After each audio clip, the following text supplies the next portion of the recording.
नमस्कार बच्चों, प्रेम विद्या मंदिर हिंदी हाई स्कूल से मैं लीला मैम।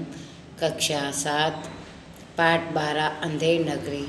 पार्ट 1 में समझाया कि वहाँ का राजा कैसा था और उस नगरी में सब टके से भाजी, टके से सब कुछ वस्तु टके से ही बिकती थी। अब पार्ट 2 में बताऊंगी कि एक फरियादी आता है और वो अपनी फरियाद करता है कि एक बनिए की दीवार गिरने से मेरी बकरी मर गई।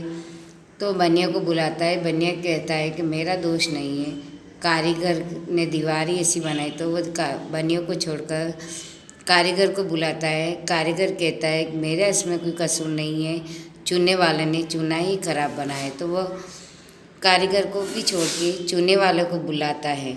चुनने वाला कहता है महाराज मेरा कुछ दोष नहीं, बिस्सी ने चूने में पानी ज़्यादा डाल दिया इसलिए चूना कमज़ोर हो गया। तो राजा कहता है अच्छा ये भिस्ती को लाओ। चुनने वाला भिस्ती निकाला जाता है और भिस्ती लाया जाता है। क्यों?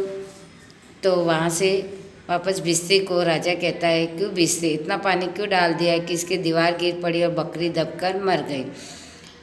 भिस्ती बोलता है महाराज गुलाम का कोई कसूर नहीं है, कसाई ने मशक इतनी बड़ी बना दी थी कि उसमें पानी ज़्यादा आ गया। तो राजा वापस कहता है अच्छा कसाई को लाओ, भिस्ती को निकालो। वापस वो भिस्ती को निकाल के कसाई को लाते हैं और राजा फिर कसाई से पूछता है क्यों कसाई तुमने ऐसी मशक क्यों बनाई।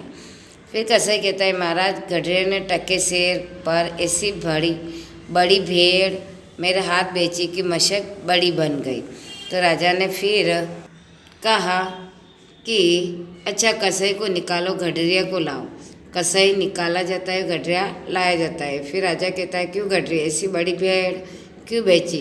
गडरिया कहता है महाराज उधर से कोतवाल साहब की सवारी आ रही थी, इस कारण मैंने छोटी बड़ी भेड़ का ख्याल नहीं रहा, मेरा कुछ कसूर नहीं है। तो राजा फिर कहता है अच्छा इसको निकालो, कोतवाल को पकड़ के लाओ।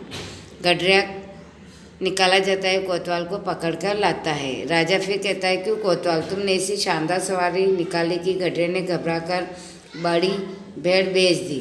तो कोतवाल कहता है महाराज मेरा कोई कसूर नहीं था, मैं तो शहर के इंतज़ाम के लिए जाता था।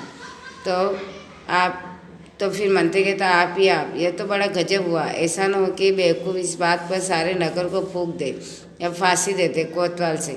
नहीं तुमने इतनी धूम से सवारी क्यों निकाली। हाँ यह नहीं, तुमने ऐसी धूम से सवारी क्यों निकाली कि जिसका परिणाम यह हुआ कि बकरी मर गई। कोतवाल फिर कहता है महाराज राजा कुछ नहीं महाराज ले जाओ कोतवाल को, इसे जल्दी फांसी पर चढ़ा दो। कोतवाल को पकड़कर ले जाया जाता है। फिर इधर गोवर्धन दास बैठा जंगल में मिठाई खा रहा है और गुरुजी ने फिर वो सोचता है कि गुरुजी ने हमको ऐसे ही निकाल के यहाँ रहने के लिए मना किया है कि माना कि देश बहुत बुरा है, पर अपना क्या हम किसी राजकाज में थोड़ी ही है कि कुछ डर जाए। इस तरह गोवर्धन दास सोचता है। इतने में सिपाही वहाँ आते हैं और उसको पकड़ कर लेते हैं। पहला सिपाही कहता है चल मिठाई खाकर खूब मोटा हो गया, आज मज़ा मिलेगा। गोवर्धन दास घबरा गया, ये आपत कहाँ से आए। अरे भाई मैंने तुम्हारा क्या बिगाड़ा है जो मुझे पकड़ते हो। दूसरा सिपाही कहता है आप बड़े मोटे हैं इसलिए फांसी लगेगी।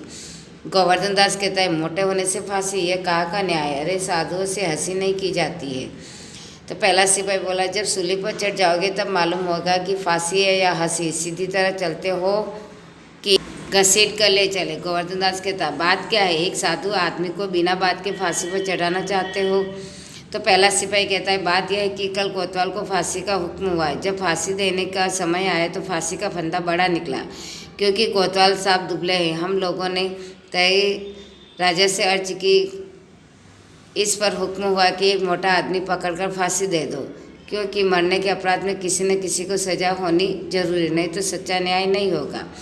गोवर्धन दास चिल्लाता रहा, सिपाही उसे पकड़कर ले जाते हैं। अब छठा दृश्य हम अगले क्लास में पढ़ेंगे। Thank you.